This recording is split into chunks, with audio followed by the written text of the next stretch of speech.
শুভর দেওয়া টিফিন দিতে আসে নিজের ভালোবাসাকে আরিয়ার হয়ে যেতে দেখল সাজ।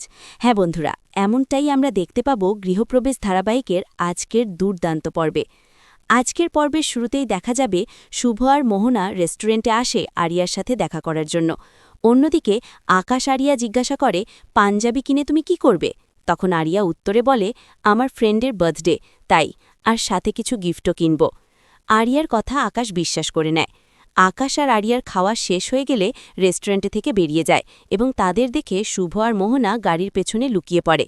তারপর দেখা যাবে আকাশের ফোনে একটি কল আসে আর আকাশ কথা বলতে লেগে যায়। এদিকে পর্ণা আরিয়াকে ভিডিও কল করে ২০ বছর ধরে আরিয়ার জন্য কিনে রাখা সব গিফট দেখাতে থাকে। আকাশ আরিয়া ভিডিও কল কার সাথে কথা বলছে তা জানতে চাইলে আরিয়া মিথ্যে কথা বলে দেয়। এরপর আকাশের একটি জরুরি কাজ পড়ে যাওয়ায় আকাশ আরিয়াকে ক্যাব নিয়ে চলে যেতে বলে। আকাশ চলে যাওয়ার পর মোহনা শুভকে বলে, এটাই একমাত্র সুযোগ আরিয়ার সাথে কথা বলার, যা শুভ। কিন্তু শুভ বলে, না মোহনা, মেয়েটার মুড আজ খুব ভালো আছে, আমি এখন ওর কাছে গেলে আবার রেগে যাবে।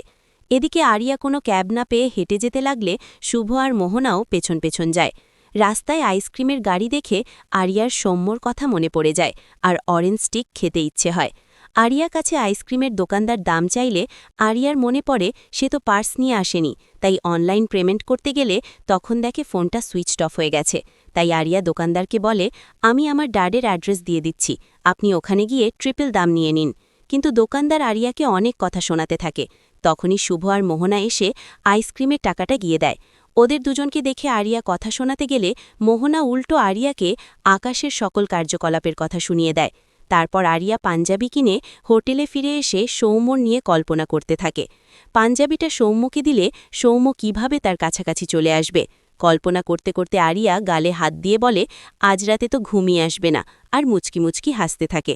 তখনই আকাশ বলে, রাতে ঘুম হবে না কেন? তুমি একা একা কার সাথে কথা বলছিলে? আর এইভাবে বোকার মতো হাসছিলে কেন? শরীর খারাপ হয়েছে নাকি মাথা খারাপ হয়ে গেছে তোমার? আরিয়া আকাশের এই কথা শুনে আমতা আমতা করতে থাকে।